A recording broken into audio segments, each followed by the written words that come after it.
ओम नमः शिवाय। मेष राशि या मेष लग्न है तो वीडियो के अंत तक बने रहेंगे। इसमें मासिक राशिफल की हम इसमें चर्चा करेंगे, सभी भावों को लेकर के चलेंगे। पहली बार आए हो तो चैनल को सब्सक्राइब कर लें, हर वीडियो की सूचना मिलती रहेगी। डिस्क्रिप्शन में बहुत सारी प्ले लिस्ट है, खोल करके उन्हें क्लिक करके मनपसंद वीडियो देख सकते हैं। ऊपर आई बटन टच करेंगे, उसमें भी प्लेलिस्ट मिल जाएगी। आइए देखते हैं।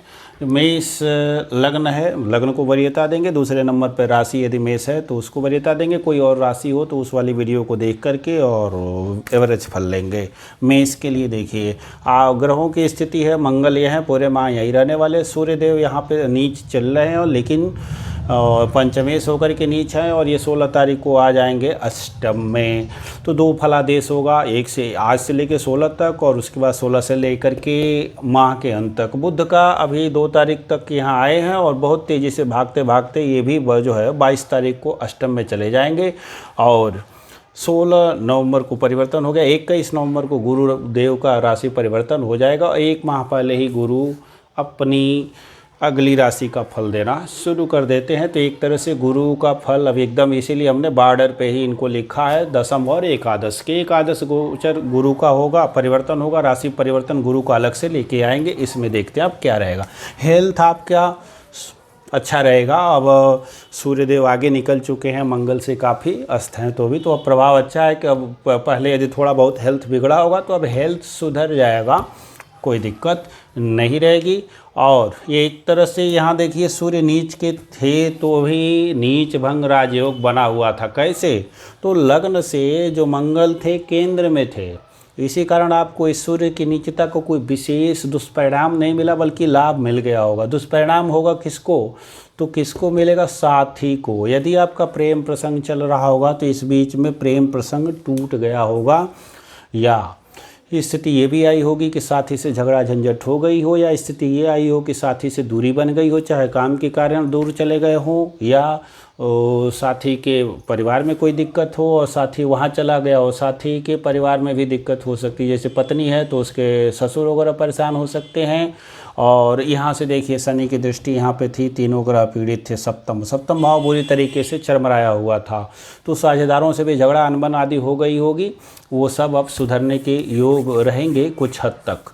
कुछ हद तक क्या सुधरेंगे ही, अभी भी स्थिति खटपट रहेगी, माफ़ कीजिएगा, क्योंकि शनि की दृष्टि और ये कोई भी जो है ग्रह यहाँ पर सप्तम भाव को सुधारने की स्थिति में नहीं है। तो साथी से बहस नहीं करना है, साथी से झगड़ा नहीं करना है। बाई दिव्य दूरी बन जाती है तो उसको बड़े प्रेम से प्रारब्ध मान करके, समय का चक्र मान करके प्रेम से रहना है और शांति से रहना है। स्वास्थ्य आपका ठीक रहेगा, सुधर जाएगा। दूसरी चीज़, नौकरी के बारे में विशेष ध्यान देना है। शिक्षा प्रतियोगिता और नौकरी कैसी रहेगी? तो बुध केंद्र में है और यहाँ से दिग्बल शून्य इनको मिल जाता है, पीड़ित भी हैं। मंगल के साथ है, मंगल आपका लग्नेश है, सूर्य पंचमेश के साथ हैं। तो नौकरी के बारे में, प्रतियोगी परीक्षा आदि के लिए आप संघर्षरत थे तो संघर्ष के बाद ही सफलता मिलने के योग अभी भी रहेंगे। अब जब बुध यहाँ से यहाँ आ जाएगा कब? तो 21 नवंबर को। तो 21 तारीख के बाद बुध और सूर्य दोनों यहाँ पे विचरेंगे अष्टम में। तो अब यहाँ से बुध के कारण आपको सरकारी परीक्षा आदि में सफलता मिलने के योग रहेंगे। संघर्ष करेंगे, सफलता मिलेगी। और इस संघर्ष के बाद हो सकता है कि आपका हेल्थ पुनः एक बार थोड़ा सा डगमगाए या बच्चे के स्वास्थ्य में थोड़ी सी परेशानी आए। अब जो लोग होंगे जिनके बच्चे होंगे उनके, जिनके बच्चे नहीं होंगे तो बाद में यदि परीक्षा हो रही है 16 तारीख के बाद, तो हो सकता है बुद्धि उतनी अच्छी प्रकार से कार्य न कर पावे। इस नीच सूर्य से ये मित्र राशि का सूर्य ज़्यादा बुरा है, क्योंकि राहु केतु के अक्ष में भी आ जाएगा। यहाँ तो नीचत्व भंग था क्योंकि सूर्य का उच्चनाथ मंगल लग्न से केंद्र में था और केंद्र और त्रिकोण का ये राजयोग भी बना हुआ है। तो बल्कि 15 तारीख तक काफ़ी आगे जाइए, नौकरी आदि के लिए प्रयास कीजिए। 15 तारीख तक नौकरी लगने की प्रबल संभावना है। सरकारी अधिकारी हैं, आपका बॉस है, उससे बात कीजिए विनम्रतापूर्वक, तो हो सकता है आपका काम बन जाए, नौकरी आदि मिल सकती है। मित्रों की सहायता से भी नौकरी मिल सकती है, किसी न किसी मित्र का सहयोग लीजिए। सांवले रंग का मित्र हो तो और बेहतर है, विश्वास कर सकते हैं आप, उसकी सहायता से आपको कुछ लाभ मिल सकता है। और हेल्थ के बाद धन की स्थिति ये है कि धन हानि के योग बने रहेंगे। वाणी को संभाल के रखना है, क्योंकि राहु बड़ी अच्छी वाणी नहीं देने के लिए जाने जाते हैं। तो वाणी को सुधार करके रखेंगे, कंट्रोल करके रखेंगे, तभी जो है भाग्योदय होगा, भाग्य का लाभ अब मिलेगा। कर्म तो खूब आपने किया है, कर्म का लाभ अब मिलना शुरू हो जाएगा और भाग्य का लाभ भी मिलना शुरू हो जाएगा 22 तारीख के बाद से। तो पिता के स्वास्थ्य पहले से यदि कोई दिक्कत आदि चल रही होगी तो पिताजी का स्वास्थ्य भी सुधर जाएगा। धर्म कार्यों में आपका मन भी लगेगा, बड़ी यात्राएं भी हो सकती हैं नौकरी आदि की प्राप्त करने के लिए। विदेश आदि भी जाना चाहते हैं तो वो यात्राएं हो सकती हैं, उससे लाभ होगा। एक्सपोर्ट इंपोर्ट के कारोबार हैं तो उससे भी अब आपको लाभ होगा माह के अंत में। भूमि भवन वाहन का सुख यदि आप चाहते हैं तो अभी भी छोटे छोटे टर्म पे मन तो करेगा, लेकिन ले नहीं पाएंगे। अब वो चंद्रमा आपका जब यहाँ रहेगा तो हो सकता है मन करे लेने को, फिर चंद्रमा यहाँ रहेगा तो मन करेगा विशेष तरह से लेने को। चंद्रमा यहाँ आएगा तो मन करेगा ले लें भूमि भवन वाहन। चंद्रमा जिस दिन यहाँ इसी में आ जाएगा उस समय विशेष मन होगा और हो सकता है कि उस समय आप खरीद पाएँ। तब तक जब तक चंद्रमा यहाँ आएंगे तब तक स्थिति काफ़ी आगे चली जाएगी। 1 महीना बीत जाएगा, यहाँ आते आते तो नवंबर बीत जाएगा। तो इसलिए इस माह में के लिए वो है नहीं, अगली वीडियो आएगी। भाई बहनों के बारे में देखें तो इस समय भाई बहनों से संबंध अच्छे रहेंगे। कम्युनिकेशन स्किल आपका अच्छा रहेगा। संचार क्षेत्र में नौकरी पाना चाहते हैं तो अच्छा अवसर है।